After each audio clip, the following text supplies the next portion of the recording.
Hello, and welcome to Open for Adventure. This is our first solo session recorded live on our Twitch channel, and it is featuring our lovely warlock, Deirdre, played by Kate.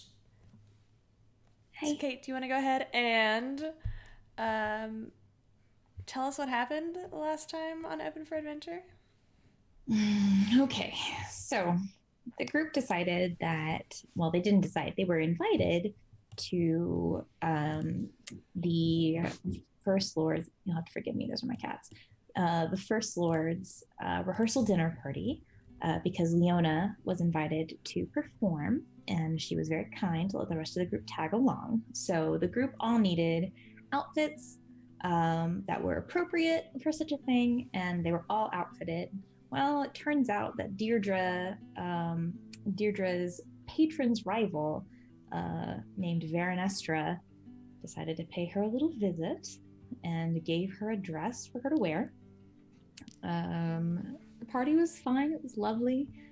There was dancing, Leona performed, and there was arm wrestling if you were Kessera, and mild flirting between Deirdre and Mondi. And then the group got ambushed by bandits on the way home. And then Deirdre came home or back to the tavern and tried to remove her dress, and that really didn't work out. Leona attempted to help her, and it knocked her unconscious. And that's where we left off. It was very bad. I think that's good. That's a good summary. Now, we're going to start the session with you being unconscious, you being Deirdre. 1 second, I've got to add a thing. Okay. While I'm doing this, why don't you go ahead and do a quick introduction for yourself? I'm Kate. You can find me on Twitch at Kate's and D8s. You can also find me on Discord under the same name. You can find me on Twitter at Kate's and D8, or excuse me, Kate's D8s. Y'all, it's been a long day. I've been stressing about this for the past few days. That's fair. All right, I think we are good to go. Deirdre, you fall unconscious as this dress of flame practically tears the skin from your body.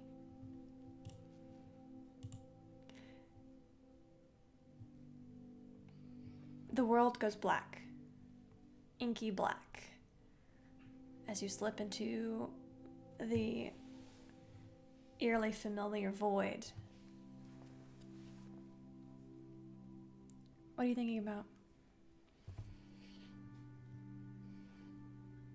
A large part of me is hoping to see that thread, that rope, that anything that will bring me back up to the surface again.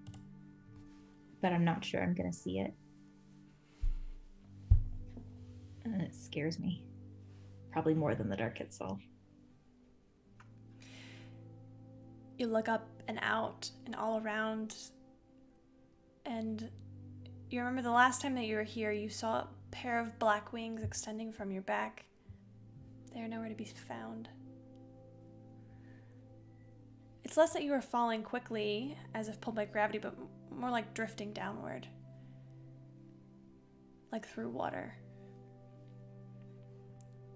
Close your eyes and hope that it finds a way to dissipate, and when you open your eyes, you're not in the inky black. You're at home in Adare with your mother, Siobhan. You're about 4 years old. Barely a few feet tall, long, impossibly white ringlets down to your chest. And she's singing to you. She's holding you rocking you to sleep. Her voice is soothing, and you think, maybe if this is it, maybe this isn't so bad.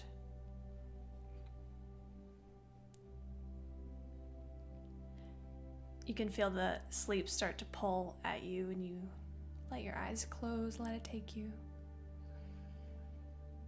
And when you open them again, you are in your home. Maybe a year or two older. What do you do? Where am I? You are in your mother's room. I am going to... I remember that our beds were in the kitchen area just because that was where it was warmest at night. And I want to get up and look around and see if Mom or Dad are there. Roll a perception check.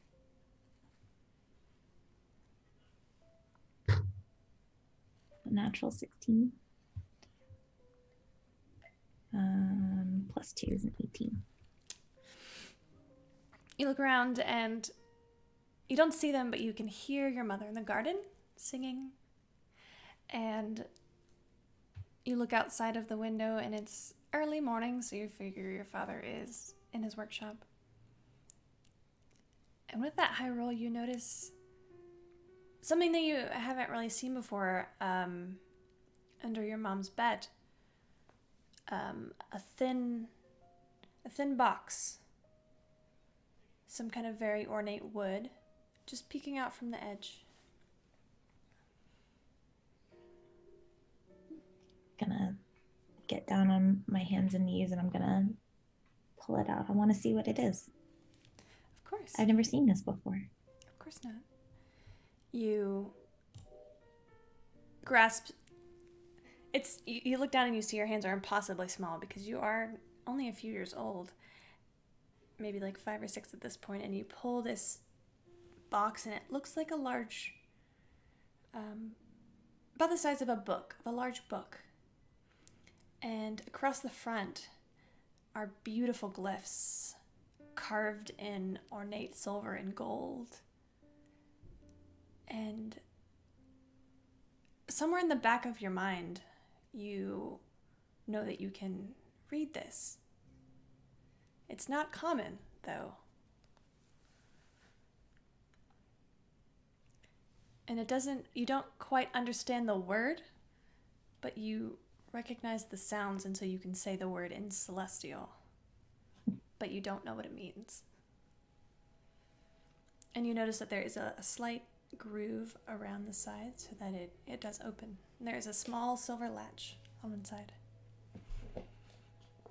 I'm going to, as much as my little chubby baby fingers can, I'm going to undo the latch and open the lid.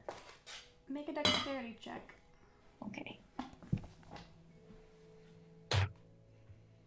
Not terrible. It's not a disadvantage. Not yet. That's a 15.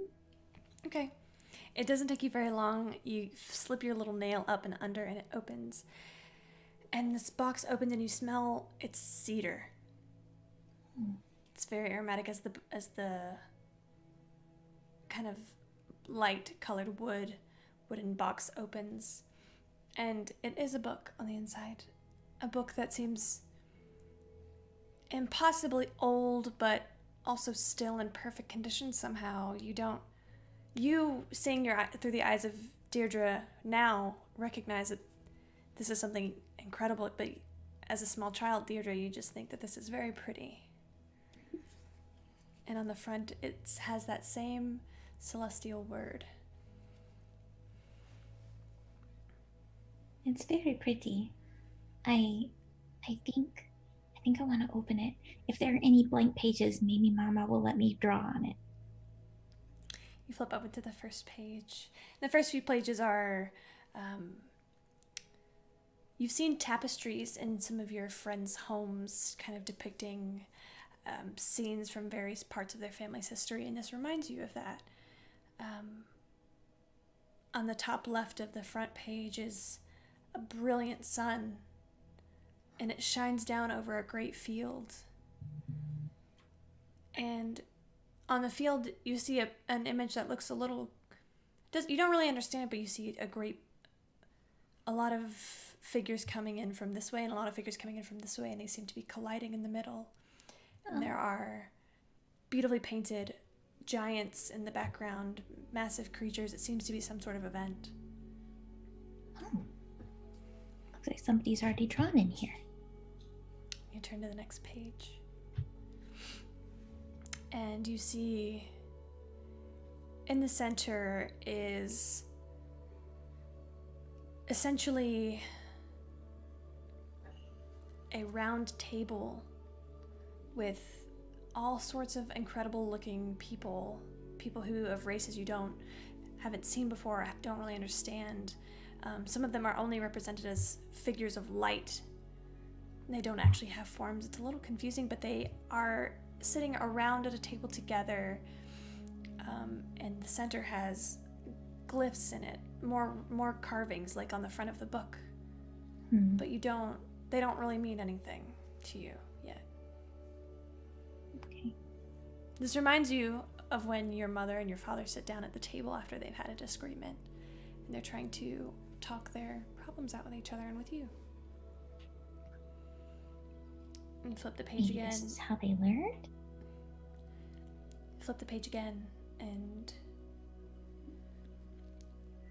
you see a portrait of a woman who has incredible features, impossibly sharp angles on her face,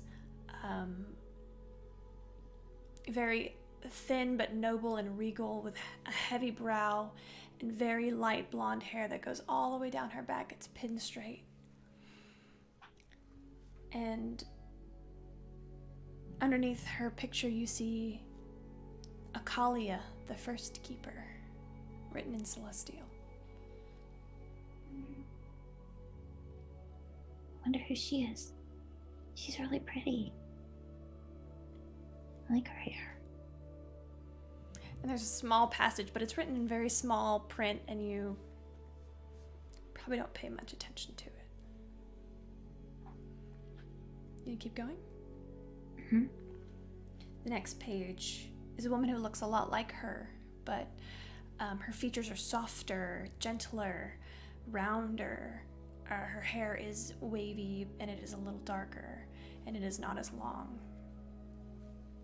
And you see the name, because it's a very pretty name, you see Sura Wolfheart. That is a very pretty name. I like her. She looks nice. And you see behind her, there are her profile is in the center, and then there are two smaller illustrations of two other girls, and they look like they could be sisters, and under one of them is written Seema, and the other one is Asara. Oh. And they're all strikingly beautiful. Oh.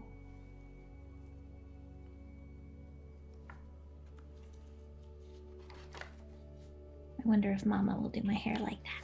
I like that. You keep flipping, and there start to become less pictures and more names. You've seen this before. You know what a family tree looks like. And this appears to be one, although you're not sure of who at first, because you don't see Kelly anywhere on it yet. The main ones that you see are Wolfheart at first. And then you start to see others that are really interesting, like Carhartt and Skyseeker. And let me see if I have a list and I cannot find You keep trailing it down, and it is. You notice. Go ahead and make an insight check for me. Okay. Ooh, not great. 12. You know that so you know that a lot of people in your village have family trees, especially written in not biblical, religious texts that belong to their family. This is not uncommon, and people are very proud of these things. So you have seen them at some of your friends' houses, and you always notice that they were all written in different penmanship, different handwriting, because they were often recorded by different people. All of these names you notice are recorded in the same handwriting. And you start to see other names like Runebringer, and do you start to look for anything in particular at this point? Honestly, I'm probably looking for Kelly. I want to see if I'm in this book. Okay, you do want to see. These seem like important people, and I want to be an important person to see if I'm there. Most definitely. So go ahead and make an investigation check. Okay. Investigation. 16. You start to flip through, and you don't seem to be finding your name, but you do see a few more illustrations, and you recognize some of them because they are of deities. You see a particular illustration of Pelor that you had not seen before. You see an illustration of a deity you've never seen, and it's not so much an illustration as it's a bit of an iconography.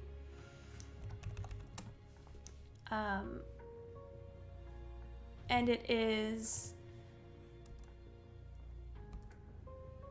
essentially a woman with flaming hair, massive wings, arms out to the side, kind of a pointed bottom, and it says Everlight underneath it. Oh, she's really pretty. Mm-hmm. The Everlight. Just Everlight. Just Everlight. Yeah. Oh. Well, I mean, I guess that makes sense if her hair's on fire. You certainly wouldn't need a candle to sleep at night. As you keep flipping and looking at the beautiful pictures as you go, you see some other names like Silvarian, Kentigern, Gray. More names, and they start to become ones that sound more like the names that you hear today as you keep flipping and flipping and flipping. And this thing is very long. This has so many names in it, and you start to notice that as the branches get wider, whole sections are dedicated to just one branch, and so you have to keep flipping just to get to the next branch. And you finally get to the end, and go ahead and make a stealth check for me. Ooh, really not good. 10. Okay. Let's see what's back here.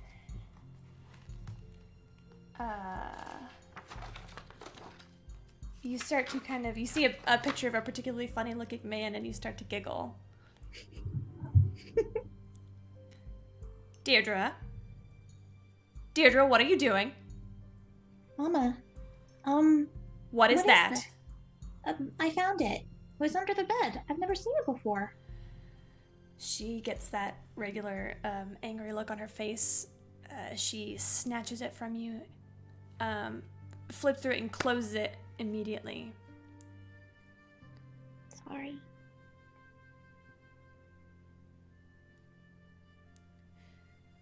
This is not for you to be touching. Do you understand? Yes, ma'am. Go into the garden and pull some weeds. Okay. dash outside. You don't see what she does with it. Deirdre, how old are you the first time you go into the forest? Oh gosh, probably not much older than that. 8 at the latest. Describe your first time there. Actually, honestly, it was probably that same day. I'm so anxious to get away from my mother and my mother's disappointment that I do pull up some weeds just to say that I did it, and then just beeline for the forest. I've always wanted to go in and never really had the courage to, but I'm more afraid of my mother's wrath than I am the trees. What have you heard about this forest? Just what Mama's told me. That there are creatures in the forest, and that I'm, if I meet anyone, I'm not to give my name, and I'm not to leave with anybody, and I'm to come back by sunset, and just to be very, very careful. Careful of what? Mama says there's fey creatures there. Fey creatures? Things that will snatch you and take you away, and they'll replace you with something that's not you. But you're not afraid of the fey creatures? I've never seen one. As you start to walk into the forest, it's early morning. It's bright. The light filters through the trees. It's very peaceful out here by yourself. How long do you wander? Oh gosh. Probably longer than I realize. I definitely get distracted by like a butterfly or something, or like some pretty mushrooms, or like just brightly colored things. And I sooner rather than later lose my way. It does not take you long. You've never been in these woods before. You've only heard stories. You've only been on the outer edge. And you look around, and maybe it's the fact that you don't know where you are, but it seems to have grown darker. Maybe it's the fact that you have lost track of time, or you are a little worried that you've gone too far, but you feel like somebody's watching you. Something is watching you. I'm going to turn around really quickly. Make a perception check.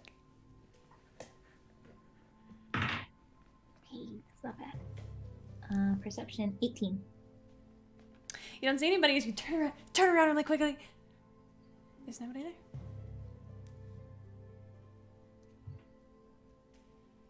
Ronan, are you playing tricks? That's not nice.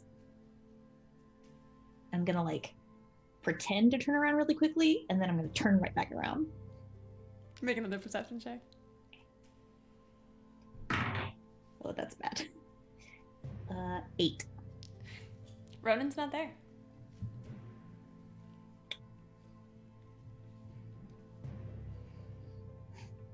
Whoever you are, I'm not scared of you.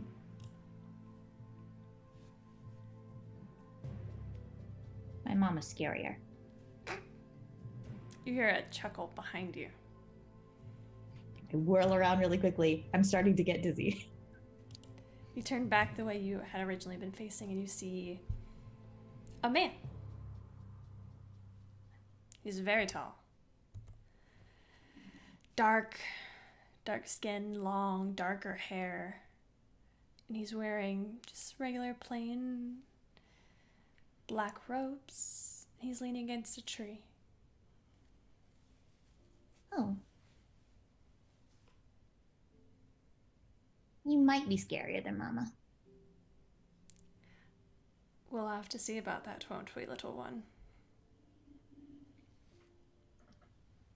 What are you doing out here, all alone?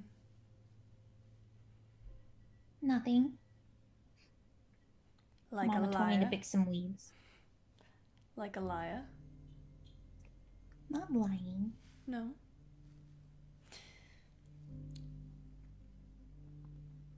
Okay, maybe a little.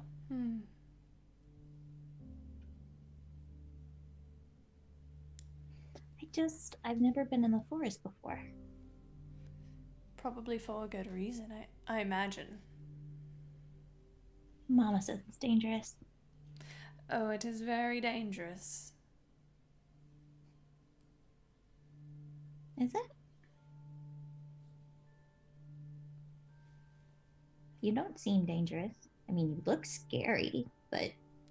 I look scary. Are you frightened, little one? Mm-mm. No. He's gonna kneel down so that he's more on eye level with you. And you can see now his eyes are impossibly dark, black pools. It's almost like you can't tell where he's looking.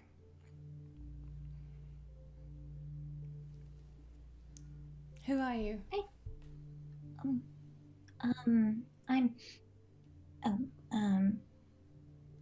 I'm no one. No, and that's a strange name.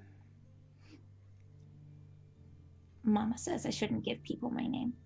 Unless she says it's okay. Do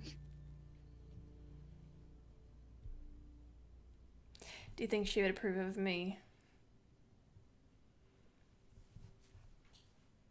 I don't know. Maybe? Who are you? No one. I already said that. It was a good example. Tell me, who's your mother?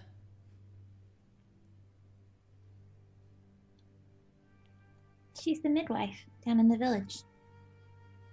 Is she the one with the light-colored hair? The pretty smile? The beautiful voice? My mom is the prettiest. She is very beautiful. Her name is Siobhan, isn't it? You know her? You know Mama? I know of her, yes. Yes, I do. Tell me, but I have not seen her in a very long time. How is she? Well, she's a little angry at me right now, but I think she's okay. There's someone who's supposed to have a baby sometime this week, so she's been really busy lately. But I think she's okay. She and Dad are okay, And you? Are you okay? I think so. I mean, yeah, I'm happy. Yeah. I like it here. Give me your hand, little one. Only for a moment. I will show him that I'm hesitating, and then okay. He takes he takes yours into his, and your fingers are so small that they barely grasp over the edge of his large hand. And he gives you a warm smile. His touch is incredibly warm, comforting, mysterious, almost nerve-wracking. You almost don't even notice his lips moving, or the strange kind of small electric current that runs through you for a moment. Nothing scary, just kind of a jolt. He turns your hand over to look at it. And then he wipes your palm and he gives you your hand back.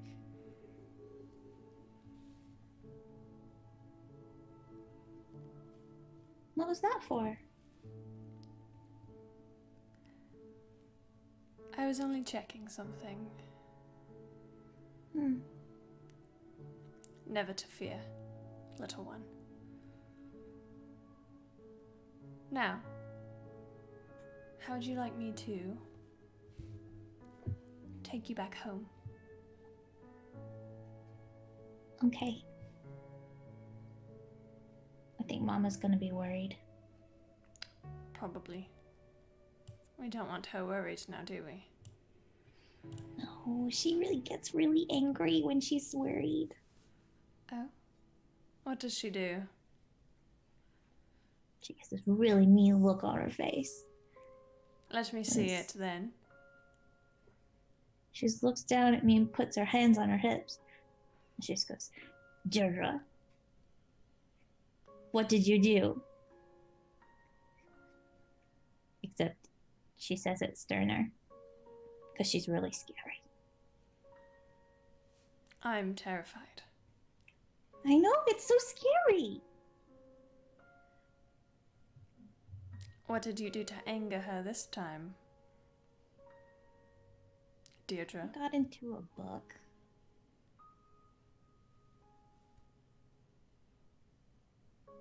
What book? I don't know. It had a really pretty cover, and it was like I knew the word, but I didn't know the word, and I could speak it, but I don't know what it is. It had a lot of really pretty pictures in it, and there were a lot of people. There were a lot of names, and I think it's a genealogy. I've seen them before, but I don't know what all the pictures were in the front, or what those words were, or what the word was on the cover. Do you remember what it looked like at all? Well, it was in this box and had a lock on it. Oh, you're talking about the word, aren't you? Oh. And I will go on to describe the word that I saw. Okay.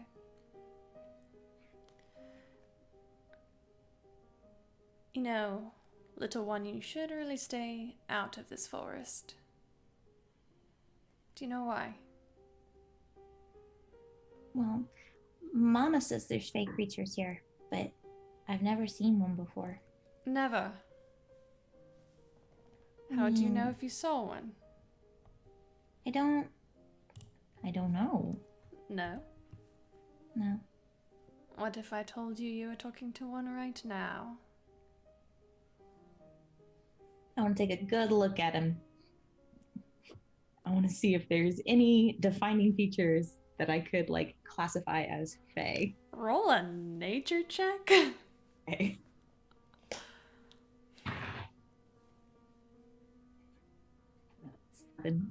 He looks like a really strange person.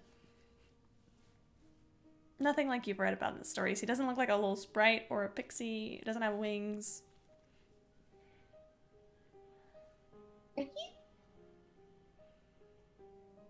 Are you sure you're a fae? Or are you just joking? You don't look like a fae. How do you know what a fae looks like? I don't. Well, then who are you to say what I am and what I am not? Logic. The bane. I'm only 7. 7. Are you 7? That's what Mama and Dad tell me. Well, little one, how about we start to walk back? Okay. Would you like to know where the fae come from? Oh. Yeah, please. Mama's told me a few stories, but I don't know a lot. They come from a place much like this. Except, imagine if all of the colors were brighter. If all of the darks were darker. If all of the trees were taller. if the sky was perpetually sunset. The grasses are shades of gold and red, purple.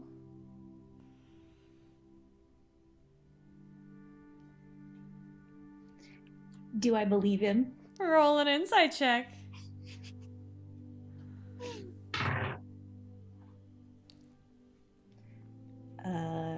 That is a natural 19 plus 2 is a 21. You trust him implicitly. That sounds really pretty. It is. And this is the place in your world that is closest to ours. Oh. Well, how far away are you? Or where you live? How far away is it? Where I live. Not terribly far, believe it or not. Really? Really? And I don't have to walk there. I can just close my eyes and I'll be home. That sounds like a really nice way to go home. I have to walk everywhere. It sounds horrid. I'm so sorry. My feet get sore sometimes. Imagine if you had little wings that could take you everywhere. That would be so nice. Where would I keep them, though? None of my dresses would fit. You'd have to get new dresses. You want new dresses? I get a lot of hand-me-downs. Is that so? Mama says I'm growing too quickly. Like a weed. You look up and you start to see the edge of the tree line. Look, come here. You see that house? That one's my house. That's where I live. You turn around and he's gone.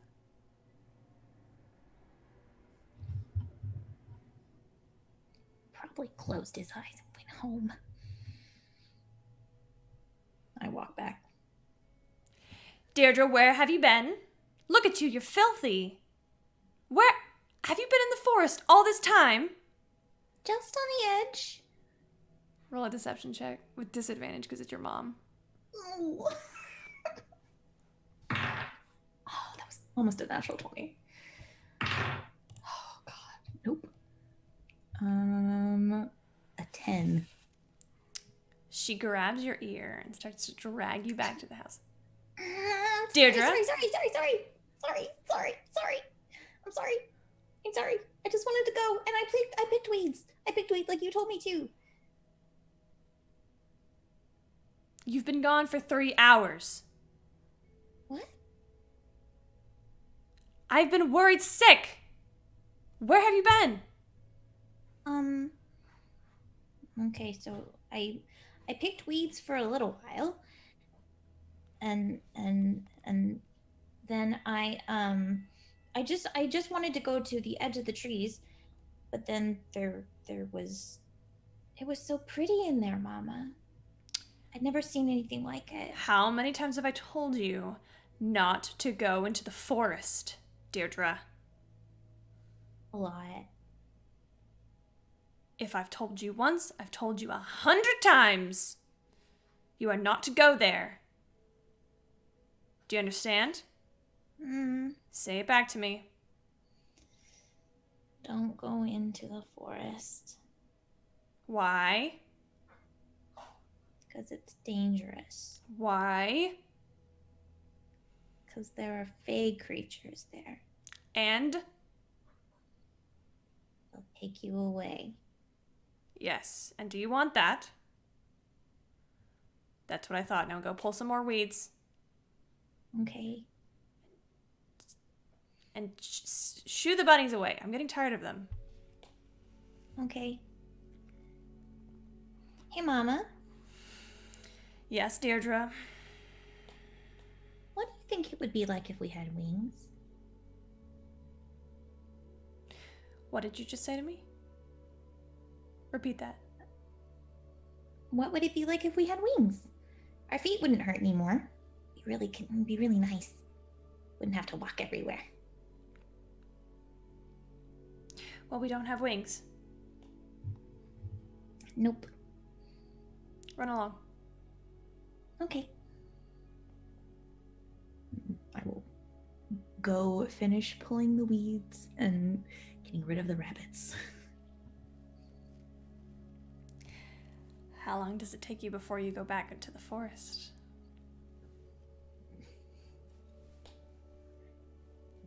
A week to 10 days, maybe. How far do you go? I probably wait until Mama is out on a midwifery call.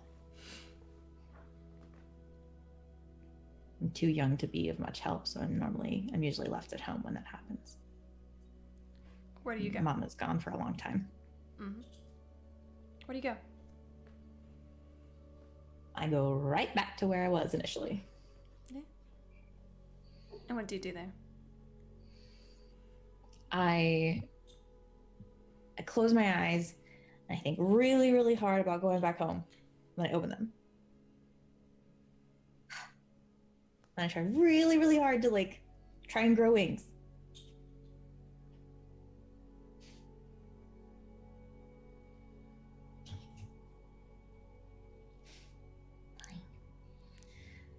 And then is there a little creek nearby? Mm-hmm. Okay. Actually, what's the weather right now? What season is it? It's spring. Okay. Late spring? Warm enough to put my feet in the water? Warm enough to put your feet in the water, yes. Okay.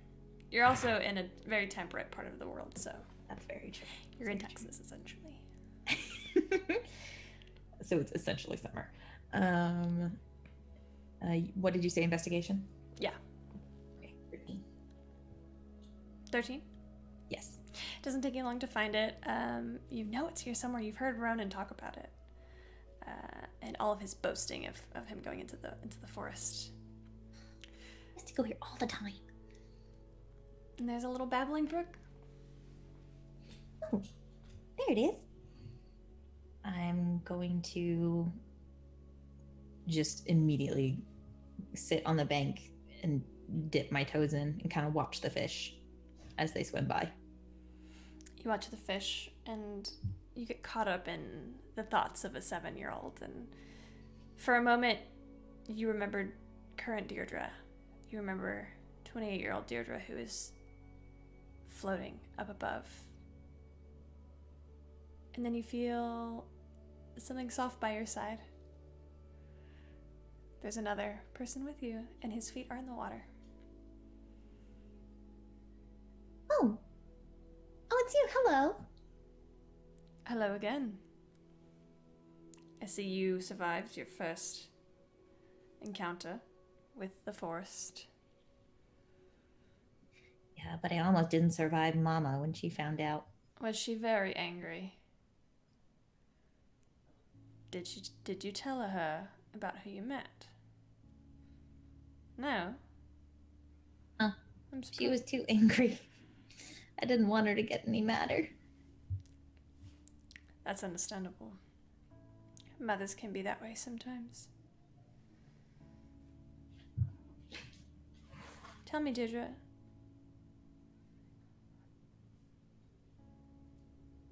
Never mind. We'll talk about it later. How's your father? Daddy's fine. What does He's traveling right now. He's gonna be gone for a little while.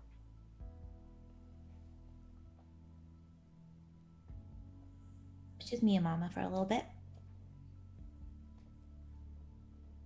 But he's done that before, and he always comes back. Are you worried? No. No, he's got the horse with him, and he's very strong. The horse. The horse, Daddy's pretty strong too. What's the horse's name? Colin. Olin? Colin. Colin. Yeah, I named him Colin because there was a kid in the village and he looked like the horse.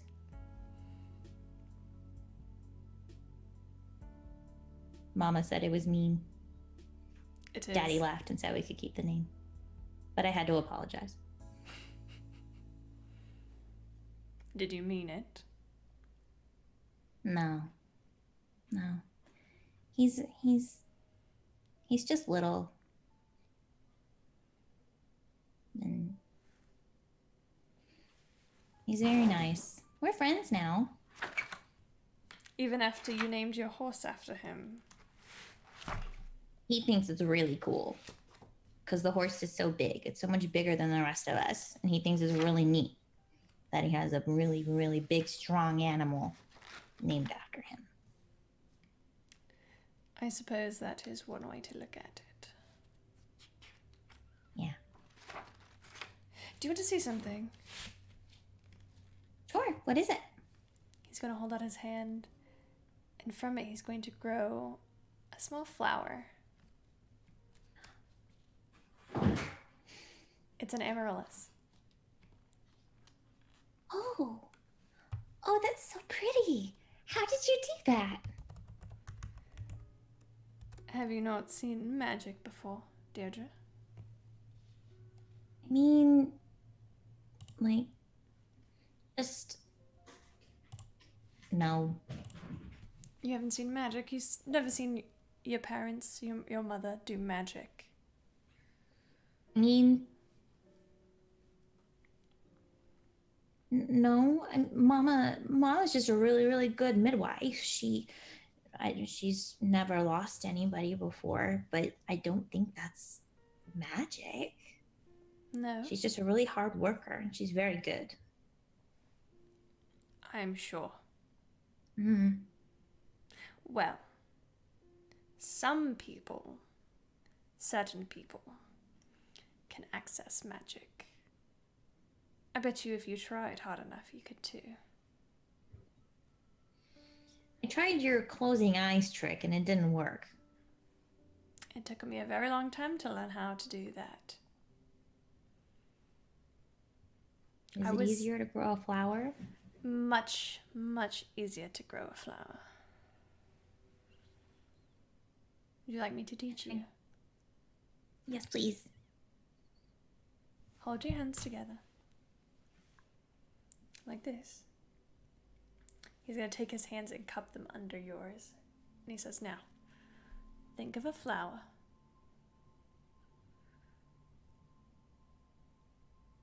This is the I'm deal. thinking of a daisy really, really hard. Okay.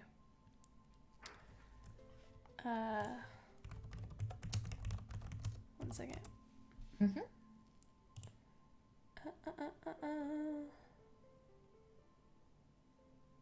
Okay.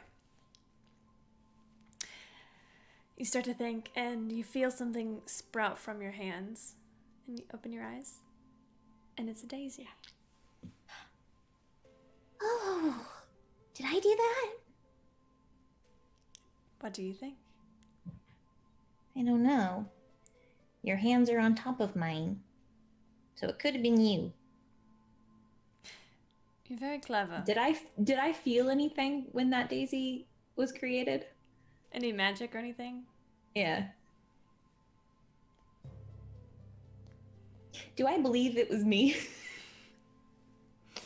Roll insight. Okay. Yes, I believe it was me. I rolled a natural 2. You do, yeah. That was me? Oh. Now you can only do that at very special times, so you have to save it. Oh, okay. I'll be really good about it, I promise. I'm gonna put it behind my hair, put it behind my ear. He's gonna adjust it a little bit for you. Thanks.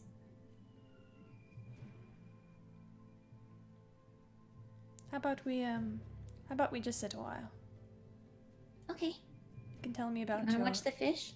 Of course. Do you mind if I sit with you?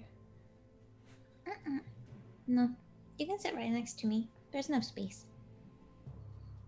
Very good. Your vision slowly fades. And you're older now. How much older are you? 12, 13-ish. Mm-hmm. And what brings you to the forest? I've been coming here for years at this point. My parents are aware of it. Currently, Mom and I had a fight, and I'm very frustrated. And I have come to the forest to just exist and not be around my mother at the moment. What are you doing? I walk in and I just start wandering. Like, I really don't have any destination in mind. I'm letting off steam by walking through here. Okay. Make a perception check.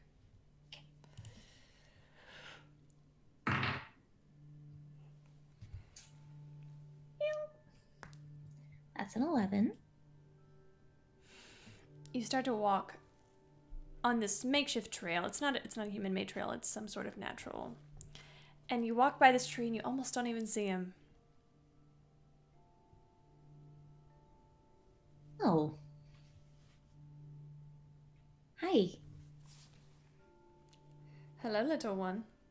It's been quite some time. Yeah, it's been a bit. How are you? I'm well. How are you? I'm okay. Like a liar. Mom and I fought.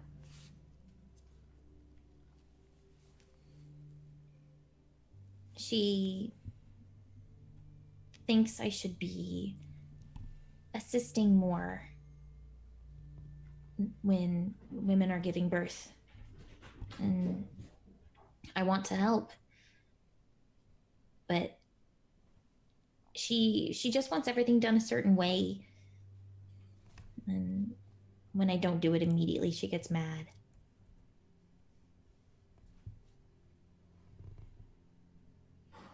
That sounds frustrating. It is. I realize how big of a deal having a new baby is. Like, I know it's really important, but I'm still learning. She just expects me to know everything. I mean, I know a lot, but I don't know everything. Look at you, you're so tall now.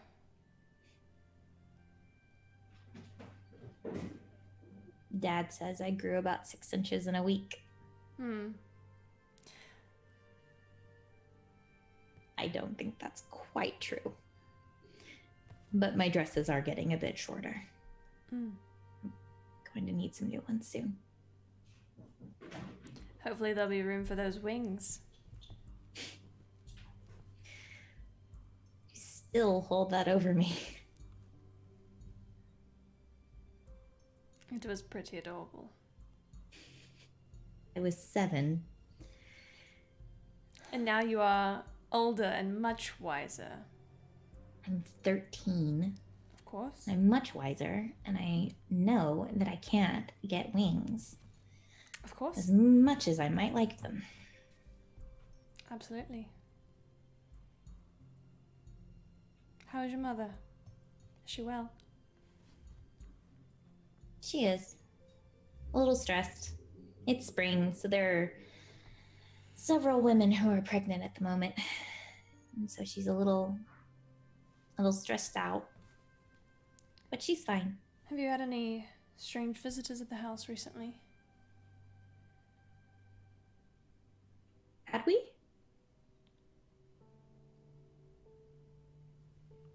Any? It's Kate asking DM. I said no. No? Okay. No one while I was there. I mean... This is all people I know from the village. Only curious.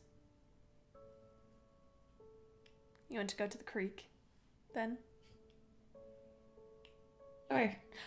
I actually found a new place. I think you'd like Oh? it. Yeah, but first you have to tell me your name. I'm sorry. First you have to give me your name. I'm not going to give it to you. You already have the knowledge of what it is, but I'm not going to give it to you. I figured I'd ask. See if you change your mind. No. Very well. Suppose we should go find it now, shouldn't we? Lead on? Vision fades. You're 17 now. And you are walking as you always do through the forest.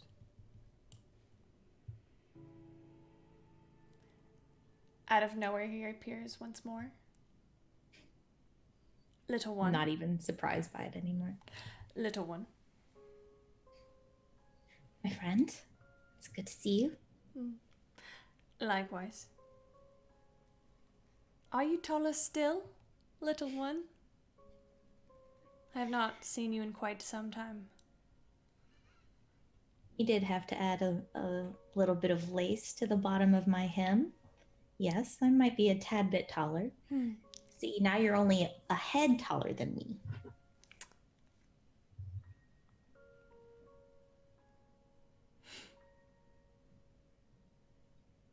Yes, I will always be taller than you, I think. Ed says I'm still growing. I could be as tall as you, I think. Do you want to wager? I think I know better than to wager. Yes, it has been a long time since I've seen you, Deirdre.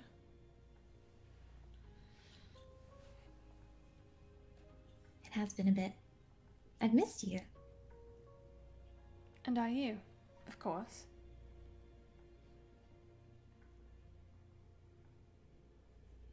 Would you prefer I stay this time? I always prefer you to stay. I will stay. How long would you have me? Long enough to give me your name.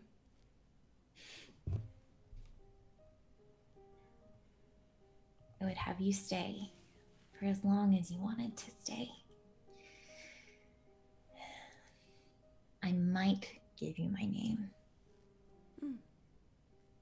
But not now. I see.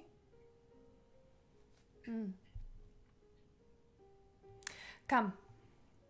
Tell me what I have missed. Well, a lot's been happening. What season is it right now? Spring. Always spring. Spring, all right. Well, there's, always more babies. That hasn't changed. And there's, oh gosh, I don't even know. There's been so much happening. Father has left again. He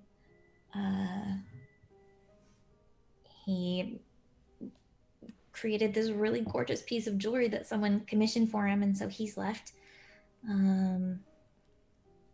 We're waiting for the merchant to come in. It's still there's still a little bit of snow where he is. We think he's late this year, which is why we've had to add some lace to my hems. But And what of your mother? Mother's fine. Stressed. She's calmed down a lot recently. I don't know. I don't know what it is. She almost seems resigned. It's weird. I don't know. We fought less recently. Mama's letting me help with more births now, which is really good, and I'm pretty good at it. I imagine so.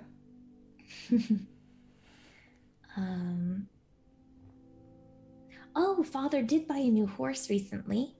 Oh. Did you name him? I didn't name him Colin, if that's what you're asking. Just curious. No, I don't think this one has a name. That's a shame. All horses have Yeah. a name. A true name. A true name? Yes. What's the difference between that and a name? Aren't they the same? What do you think? I've never been anything but Deirdre. Well, are you a horse? No, that's very true. I'm not a horse. Well, I know a thing or two about horses. Do you? I do. And I know they all have a name. Maybe you'll learn your father's. Come and have a sit. He leads you to a patch of really soft grass in a big clearing. What else? What else is new? It's been a few years.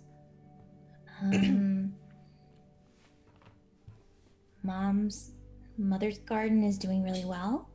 The rabbits are still a problem. That hasn't changed. My birthday's coming up. Is it? Next month. Ronan brought me a gift the other day. It was very sweet. Ronan? He was the one who used to go in the forest when we were kids. I remember. His family's been talking to Mom and Dad recently. Is that so? They think he might try courting me. You are 17 soon.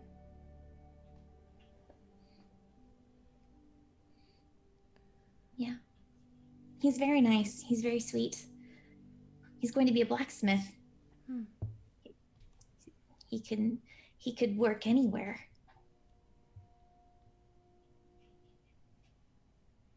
But I think he wants to stay here.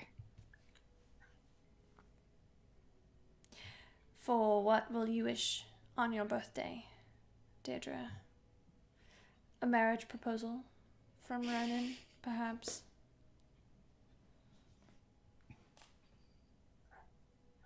Not from Ronan. No. No. He looks at you and there's a long quiet before he says, Ektion. I'm called Ektion. Oh. Exyarn.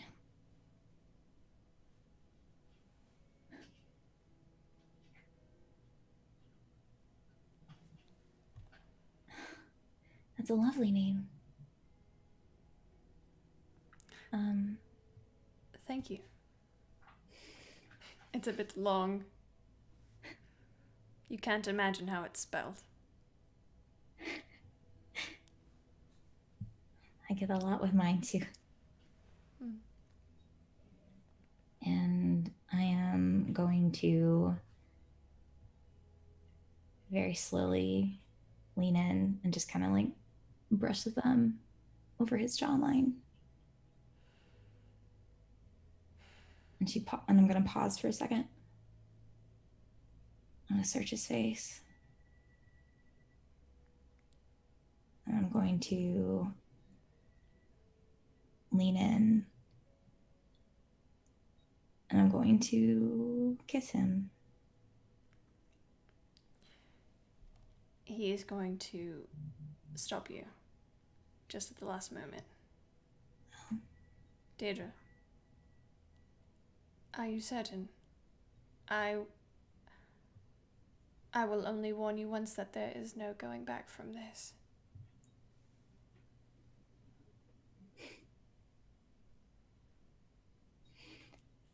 If I'm going... I've been, according to Mother, generally a very good daughter, very dutiful, very obedient. Except for all of the times you've gone into the forest.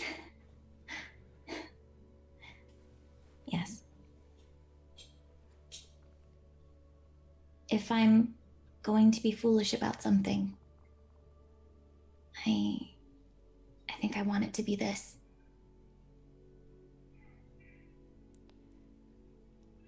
Your wish is my command.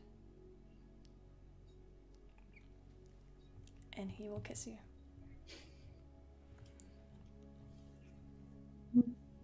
Your vision fades again. And it's still the same day, but the sun has set. You feel warm, happy. Mm-hmm.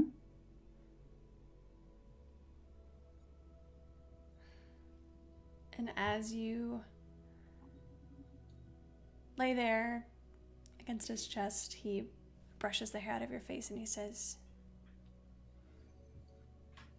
"Will you give me your name?"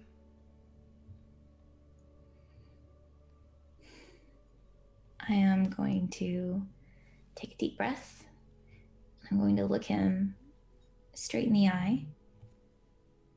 I'm going to say, I give you my name freely and without fear, misdirection, or guile. My name is Deirdre Kelly. Both it and I are yours. Deirdre Kelly.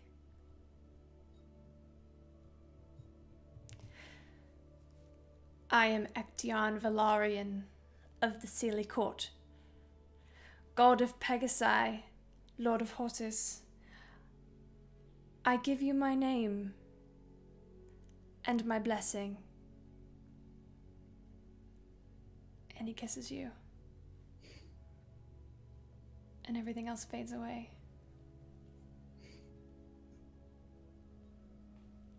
And you're leading him back to your home.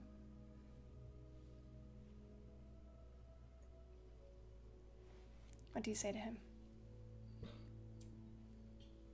I am going to gently take his hand and I'm going to remind him that I'm always home by dinner. I want you to meet my parents. I think you and Mother would get along really well.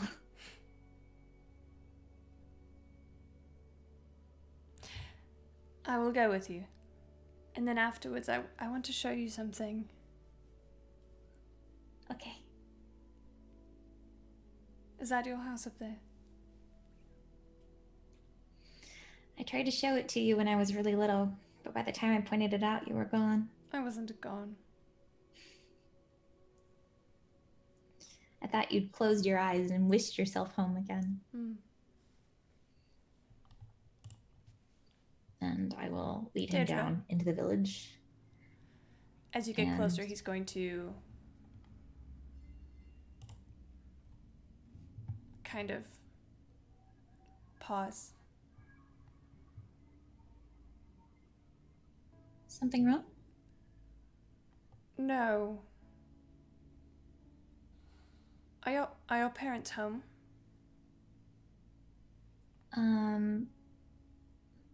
They should be. It's Father's turn to cook dinner. And I'm gonna go closer to the house. Nobody's home. The lights are out. The hearth is cold.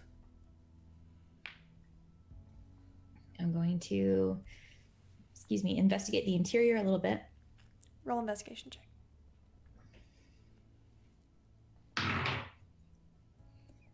That is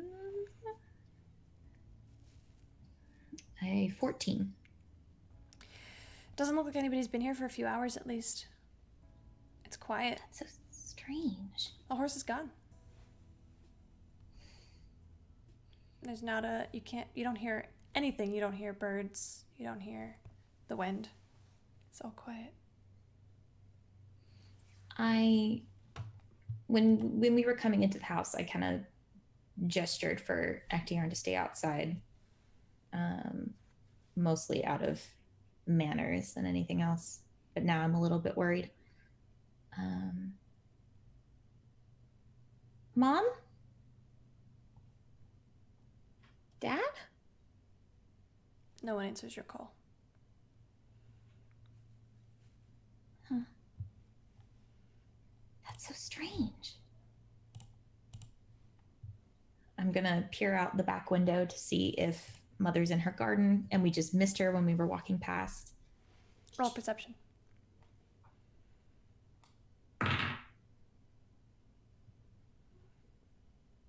7. You do catch it you feel like you saw movement going towards the front of the house.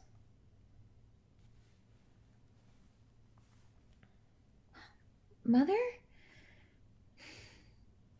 Oh. I'm going to call out to Actaeon from the inside as I'm leaving the home. They might be at Ronan's house, actually, now that I think about it. We should head over there, I think. And in that moment, the ground begins to rumble underneath your feet. You only have a moment to look at Actaeon before your entire world is consumed by fire. The house behind you exploding.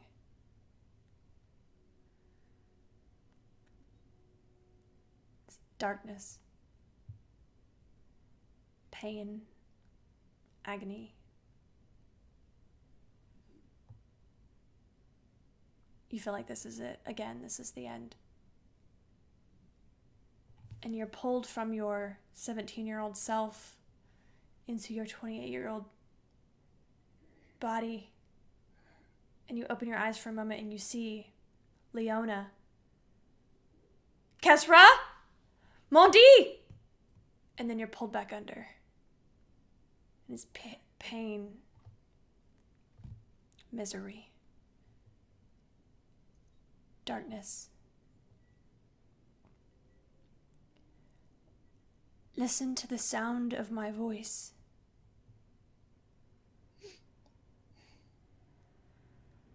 Remember the soft grass of the clearing. Remember relaxing under the willow. Remember what it was like to fall asleep knowing that I would protect you from anything. I have you now, Deirdre. I will always have you. You are mine to protect, to keep, to love, to cherish. Do you understand? It's still dark. There's pressure ringing in your ears. Deirdre, look at me.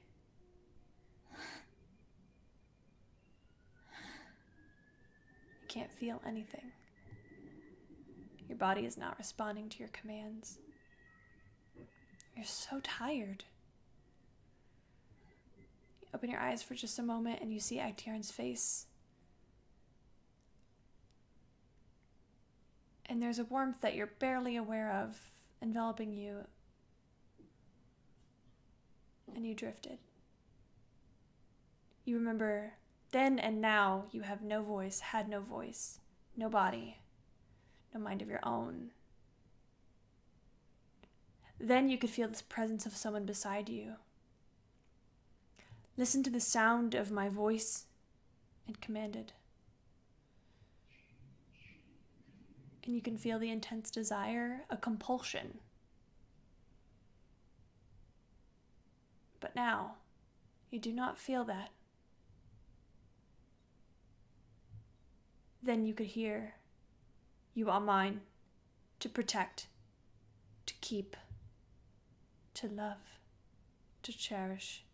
Do you understand?" The echoes bounce off of your mind. And it feels so far away as you're pulled from your body and you watch Ektiarn attempt to heal your broken body. And you can hear him speaking, but it's from farther away now. "Deirdre, wake up. Open your eyes. Listen to my voice. No matter how far you wandered, little one, you were never far from me. Even farther now. Deirdre, wake up. Open your eyes. Listen to my..."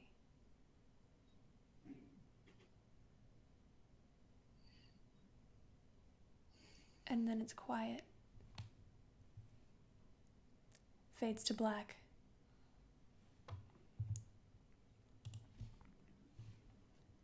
And you sit in this darkness for what feels like ages, your skin burning, flaying, lost.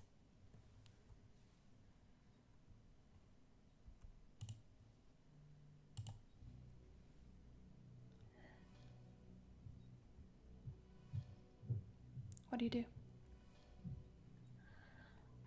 I'm going to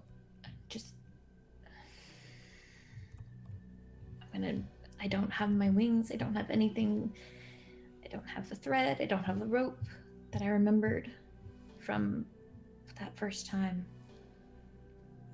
And the only thing I can think of to do is to just climb or dig or just somehow physically manipulate the area around me, even if just for a moment. You feel as though you are suspended in water that has no up or down, no gravity.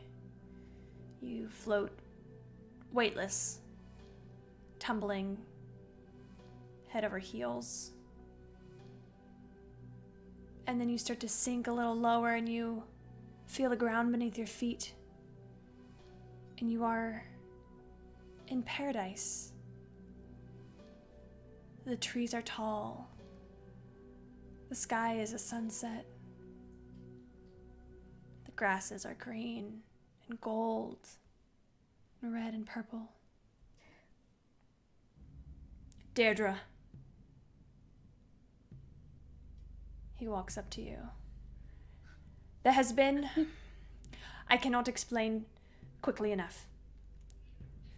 He grabs you by your elbows. You notice that he is beginning to gather your things into a bag. A large bag. Looks like it might weigh about 40 pounds. And as he puts things into it, they just disappear. Kriv, what's wrong? What happened? The ends of his dark hair are burnt bright red. As you notice, he has barely contained his temper. It is no longer safe for you here. I cannot protect you in this realm anymore. Okay, then we'll go. I'll get you a bag. And what do you need?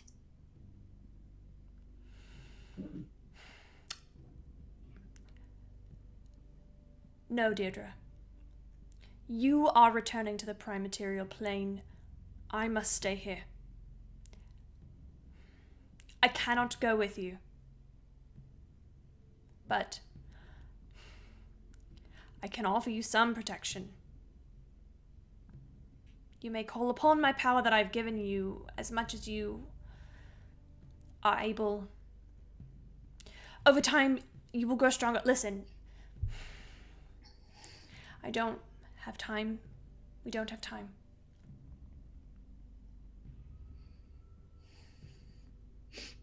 He's gonna pull you in for a kiss. Burning, searing kiss. Listen. Stay safe, little one. And as you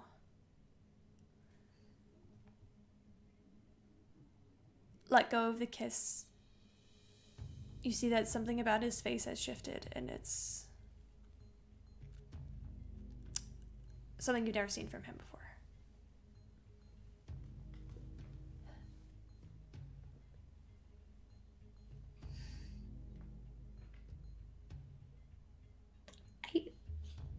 I don't want to be alone. I've never been on my own. What if you forget? I'm mortal. I will not be far from you. You may not see me, but I am there. One day, when you have cast away your mortality, you will return here, and you will be mine forever. Do you understand?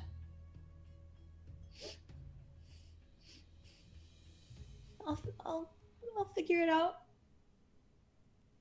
I'll do whatever it takes. I love you so much. Please remember that. I'll come back. Forever, I promise.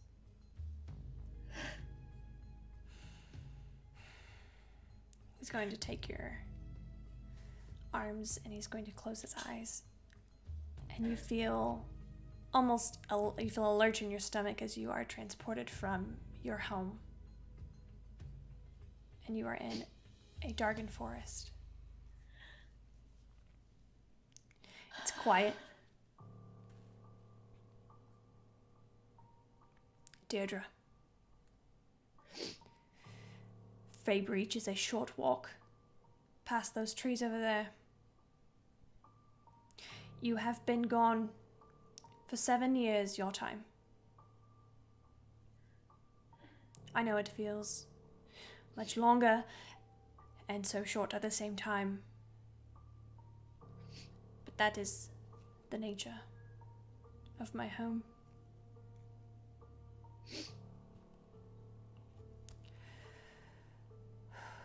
He traces the edge of your dress down this beautiful dress that is a soft white golden embroidery. Roll an insight check.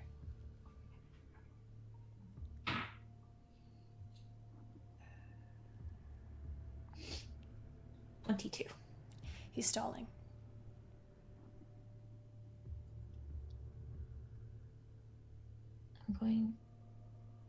I'm going to reach for his hand.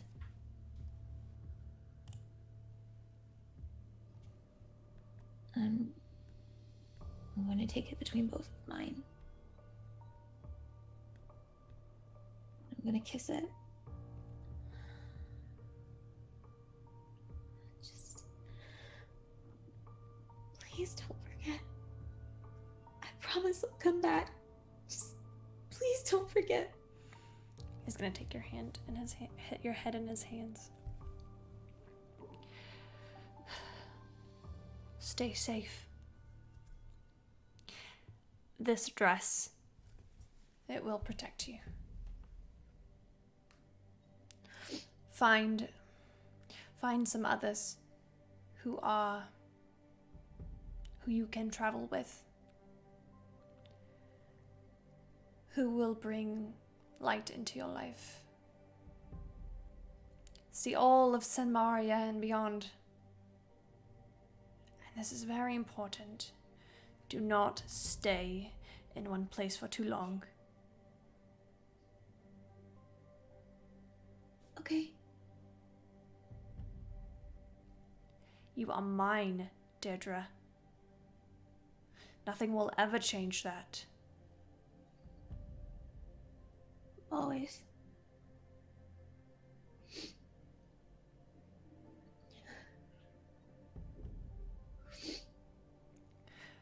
I don't have any more time.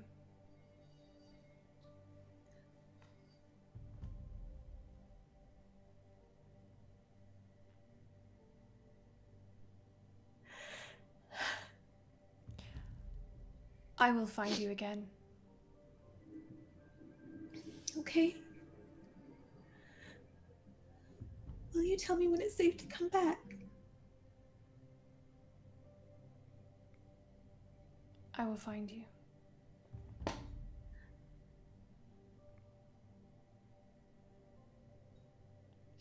Okay. Promise me you will do as I say. It is very important. I promise. I'll travel Samaria, and I won't stop. He's going to take your hand, and he's going to face your palm towards him. And he's going to mutter a word, and you feel that jolt of what you now know to be magical energy. And he looks at your palm, he places his hand over it, and closes his eyes.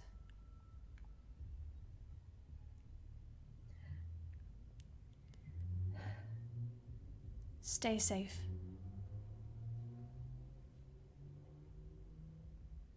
You too. And he disappears.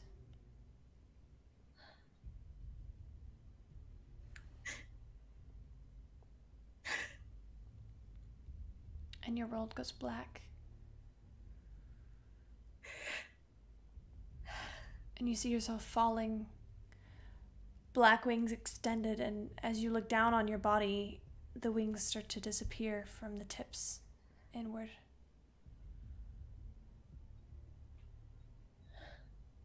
Until there's nothing. And you open your eyes, and you are in the inn with Leona.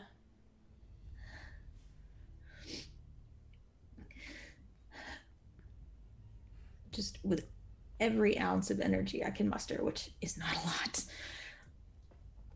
I point in my bag and I say,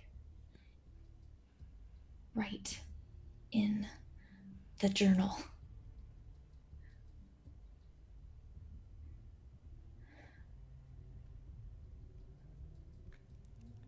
Once again, you are consumed by black. And when you open your eyes again, you're standing, and even though it's still dark, it's still an empty void around you, you open your eyes, and there he is, standing in front of you.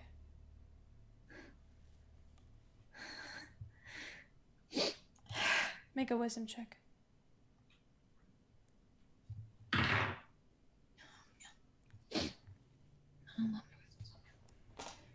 14. Okay.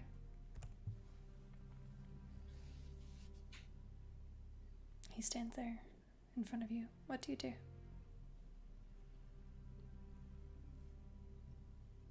I want to make sure it's him. And it's not something that I've constructed or Veranestra did. You're not certain. One way or another.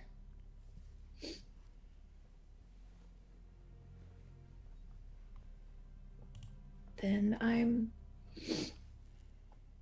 going to walk up to him.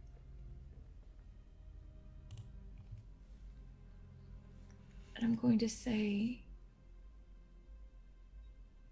do you remember the first time I called you Agra?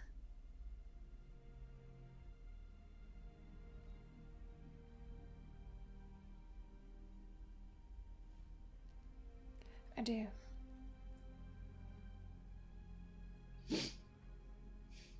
Remind me. Sorry, the DM doesn't know? It was in the clearing. Oh, shit, was it? Okay. Mhm. Ooh, rewind. Ruin a great moment, Camille. Good job.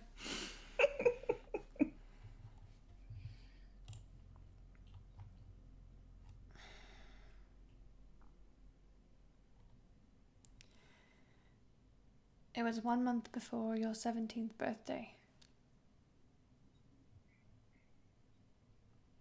It was just before you gave me your name.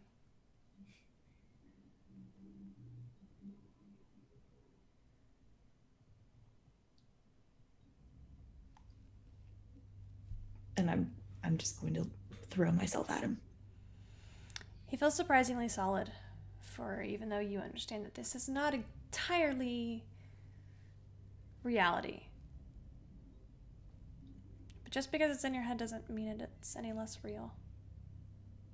That much you know. Yeah. He stands quiet.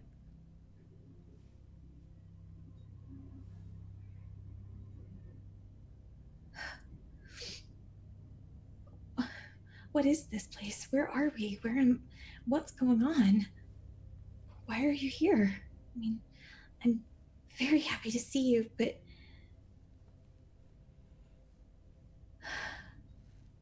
You called for me. did I?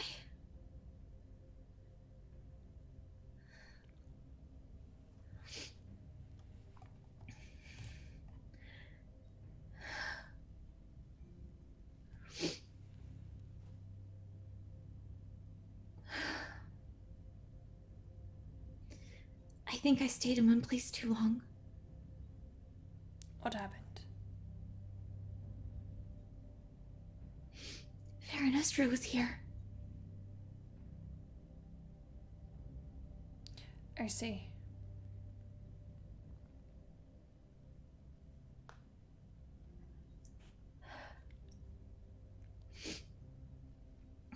She said Oberon and Titania didn't know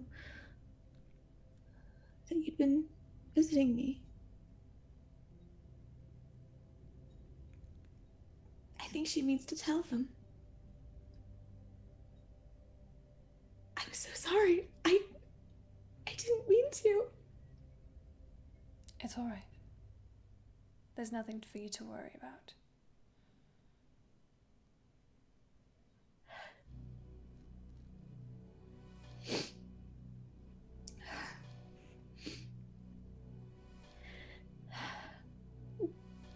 There was a party.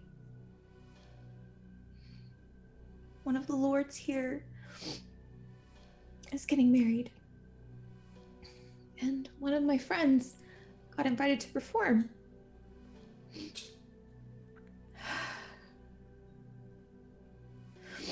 The dress I got,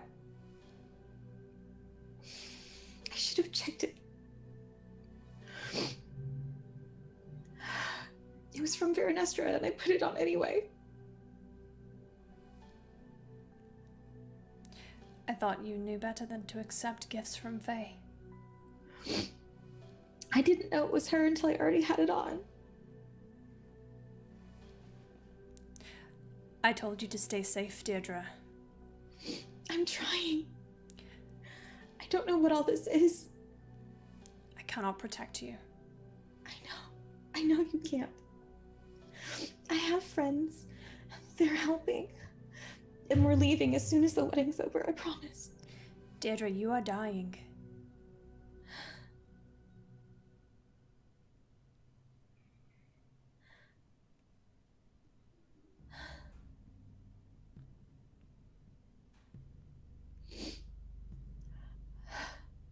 I think Leona can help. Maybe.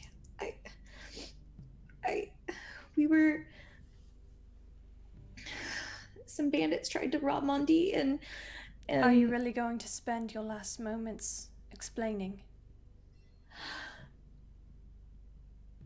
No. No.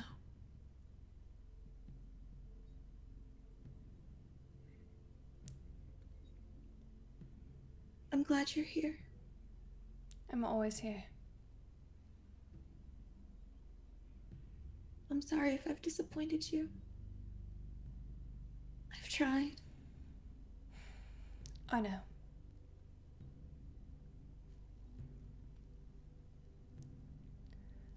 I know, I put too much on you. It was unfair. I have brought nothing but ruin into your life, Deirdre. No. We've talked about this. Your life is so short, and yet I have done nothing but bring you misery and suffering. No, never. And the worst part is you don't even know why.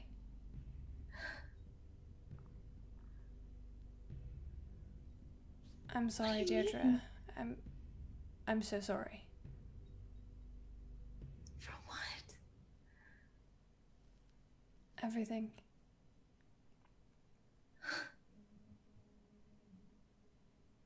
Why are you apologizing? He looks Give me my life back. He looks down at your body. You're still wearing the dress that Vanister gave you.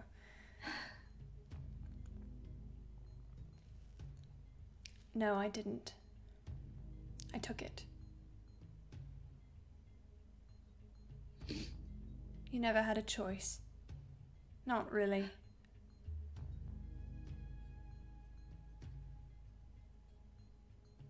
What do you mean? I was selfish. I wanted a beautiful young thing. A naive girl. Someone loyal. But I see in your heart now that there's someone else.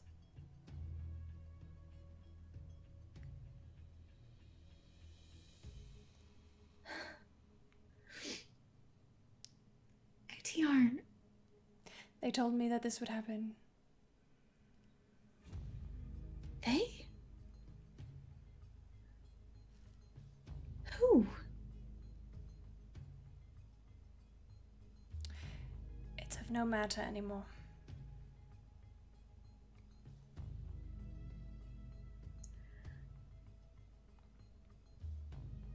Whatever you're about to do, please don't. What could I possibly do?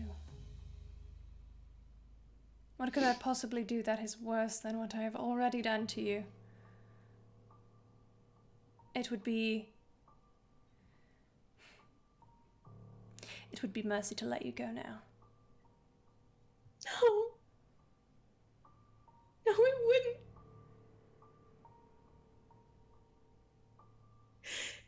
Please don't.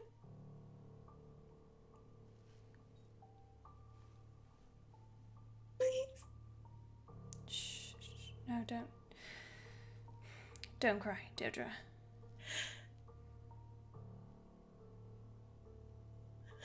Do you remember what you promised me that you would do?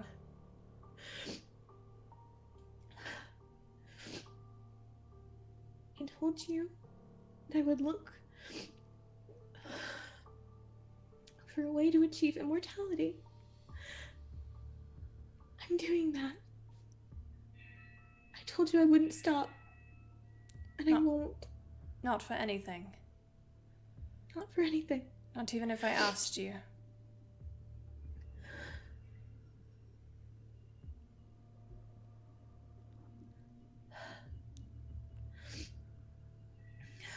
I'll do it. I'll find it. I promise. That hasn't changed.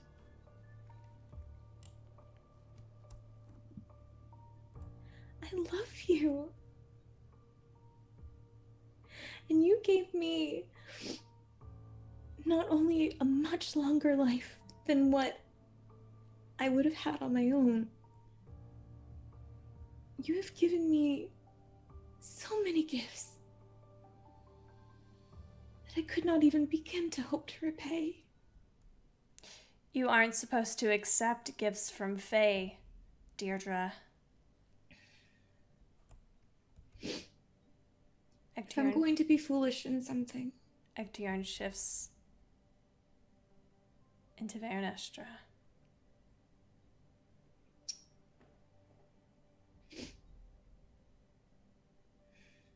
Isn't that what your mother told you? Not to accept gifts. Not to give them your name.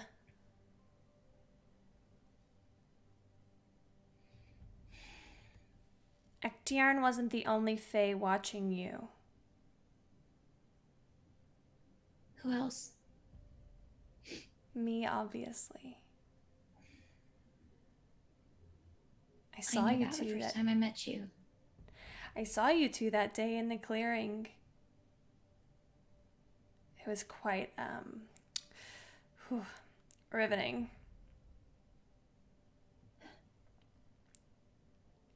You see, I think you're a distraction. And I think even calling you that is giving you more credit than you deserve.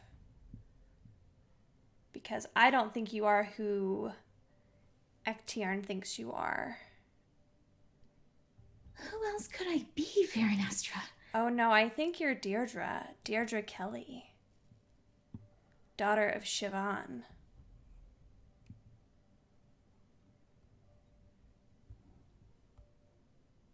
That's all I am.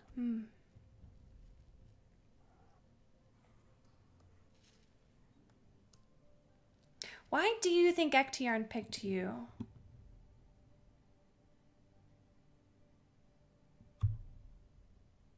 Chance? Chance. I was a child. Right, and he thought, I'll just wait until she's older to screw around with her and to take her home with me when you were 7? Sorry, that's a little odd. Haven't you ever thought about this? Haven't you ever wondered, why me? There's nothing special about me. He's made me seem special since the day I met him. He's very good at that. It's kind of a talent of his. Make the mortals feel special, so they'll do whatever you want. I don't have the patience for that, clearly. I'm an archfey, and I take what I want. What do you want? I want you to give up. Give up on Ectiarn. Give up on the Feywild. Give up on this quest for immortality? Really, Deirdre? You think you're going to become immortal? How are you going to even do that? I've been looking into it. Oh, you've been reading about it, I see. Wow, if only that. Give me a break.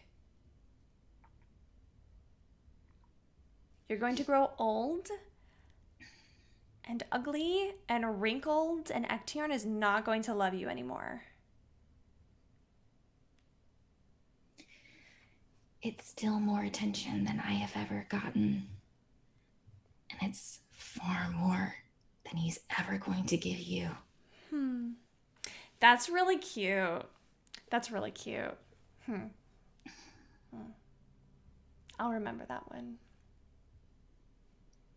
Where do you think your soul's gonna go? I'm just curious. I don't know. I know a couple of devils who might be interested in it. I think you would be a very cute Lemuray.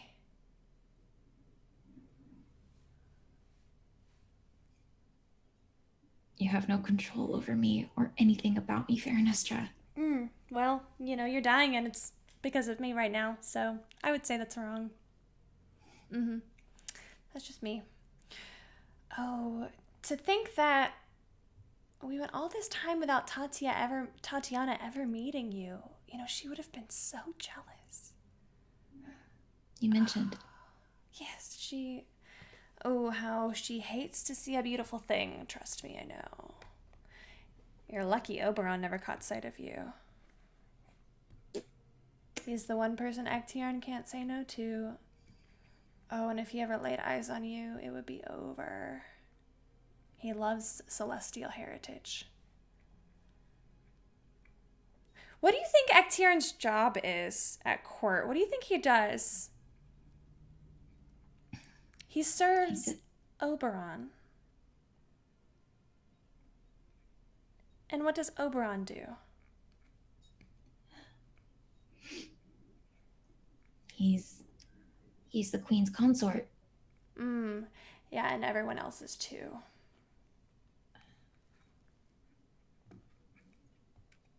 Why do you think Tatiana is so jealous?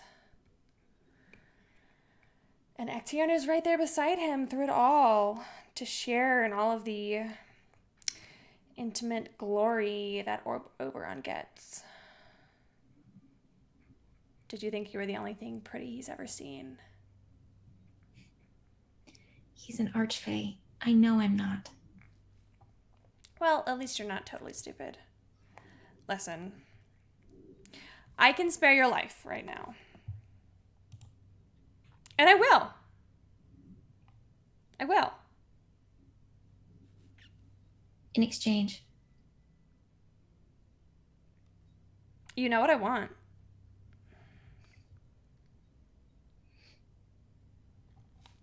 No. I have more faith in Actaeon even when he's absent. And I have more faith in my friends.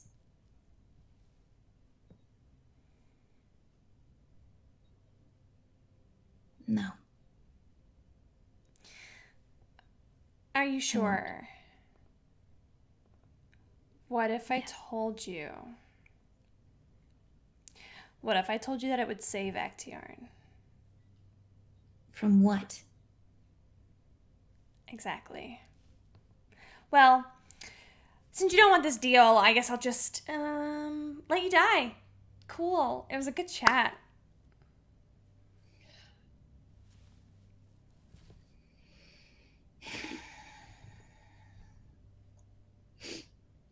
What would I be saving Actaeon from? Himself. Death. Ooh, it's a scary word for someone like us. Death? He's not dying.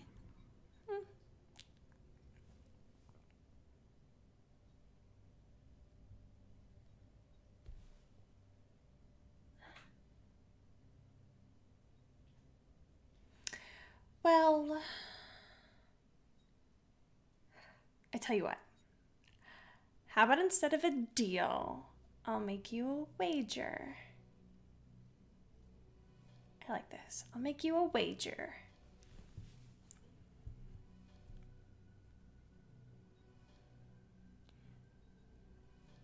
What is it? If Actaeon doesn't come to see you, even after this ordeal that you're going through right now, it's a tough time, I'm sure. Yeah. If he doesn't come to see you for 6 months,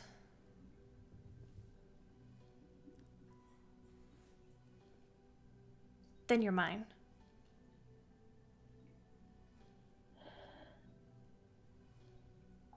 And you'll give up this quest for him. Fine, you know what? Actually, 6 months does sound a little short. How about a year? If you do not see him in the flesh, on the same plane, in person, for a year, you'll give him up.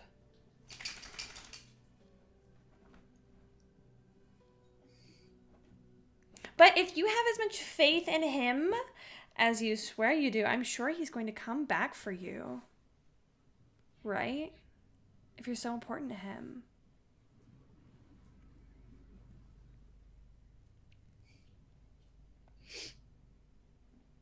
What do you get out of this? Satisfaction. Listen, when you live forever, you get bored really easily. And your life is amusing. Especially yours. Because honestly, I'm a little confused. By what? Why he even is interested in you. You're just a girl. Trust me, I've been watching for some time. And I mean, yeah, you're clearly of celestial heritage, but so are a lot of people.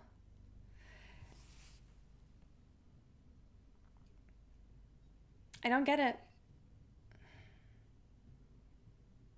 I think there's something that he knows that I don't, and I want to find out what that is. And if I can't find out, I'm going to kill you, so. Then what's the point of the wager if I'm just going to die anyway? Because it's fun. If you can be fun for Ektiarn, you can be fun for me too.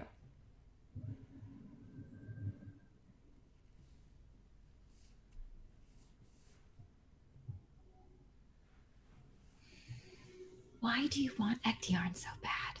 I don't. I mean, I have Ektiarn, as far as you know. I mean, we live in the same plane of existence, and we've been in court together for, I don't know, forever since he got here. It exhausts him. He hates court. Is that what he tells you? That's cute. That's cute. I like that. I'm gonna have to use that line. Oh, I'm so tired of this thing that I've pledged my life to do. Oh, it's so exhausting. Well, I was born into it. He wasn't, so it doesn't matter.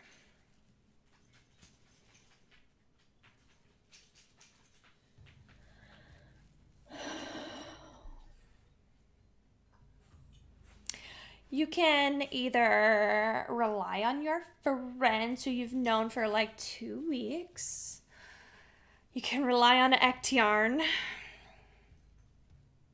which, trust me, I've tried to do a few times. I don't recommend it. That's because it was you, Faranestra. You think you know so much about me? Your little mortal brain. It's so cute. I know enough. Oh, what do you know? Go on, enlighten me. I've got nothing but time. Clearly. Otherwise, he wouldn't be making deals like this. You, on the other hand. I'm mortal. I know I'm going to die. Oh, I thought that wasn't the plan, though. It's not. So, I do have a question. I'm really curious about this because, you see, as a fae, I can detect emotions and thoughts. And I've seen the way you look at that tiefling. Do you know that loyalty is one of Ektiarn's domains? Yes. How loyal do you think you've been to him? He's very adamant that you are his. Nobody's to touch. I am his. I'm always going to be his. Of course you are, but you're giving moon eyes at this tiefling. It's, I mean, it's adorable. You two deserve each other, I guess, whatever. But, I mean, is that really smart? Ektiarn could kill him with a snap of his fingers. First off, the tiefling is a flirt. That's part of who he is, and that's what he does. I have been on my own for the first time in my entire life. Who wouldn't want the attention? I see. But it's flirting. It took me my entire life to get where I am with Ectiarn. This doesn't hold a candle to that.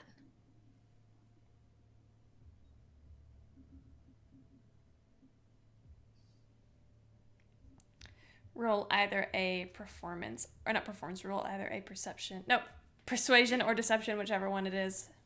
Okay. We'll do persuasion because I mean it. Spoilers. Natural fucking 20. Oh my god! That's the luckiest natural 20 of the goddamn life. campaign. Yeah, I know. Holy shit. Well, that changes things. Strangely enough, I believe you. Let's see. You can detect emotions and thoughts. Oh, I can. Yeah, it's pretty great. My wager still stands. I don't accept it. No? No. Okay. That's fine. It's gonna be an awful long time, just me and you here in the dark. We're gonna become gal pals. You know, gals being pals. I doubt that. What do you Sincerely. really know about Ectiarn? He's the god of Pegasus, Lord of Horses. Yeah. We got it. Where did he come from? The ether? The belly of a unicorn? No, it's not that, trust me. How did he become the god of unicorns? It's kind of weird. How did he come to serve Oberon? Why does he serve Oberon? Why is he not on the court?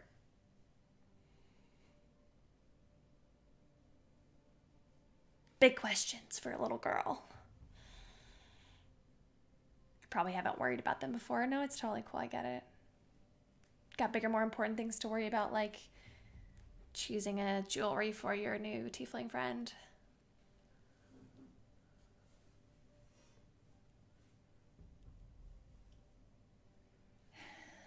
Dancing with him. He's a very good dancer, and he's very handsome if you're into that kind of thing.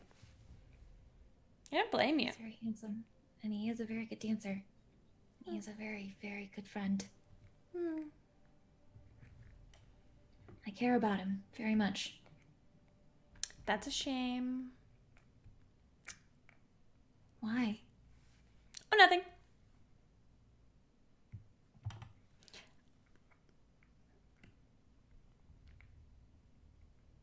I just know Ectiarn told you to be careful of him. I am being careful. Why do you think Ectiarn would tell you to be careful of him? I'm asking a lot of questions. I think it's probably time for you to die now, actually. Do you have any last words? Any last thoughts, feelings, thoughts or prayers?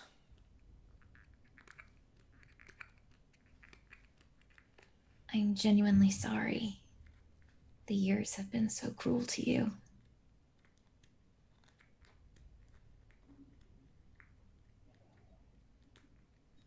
You're gonna regret that. And your vision fades to black. And that's where we're gonna end the session today.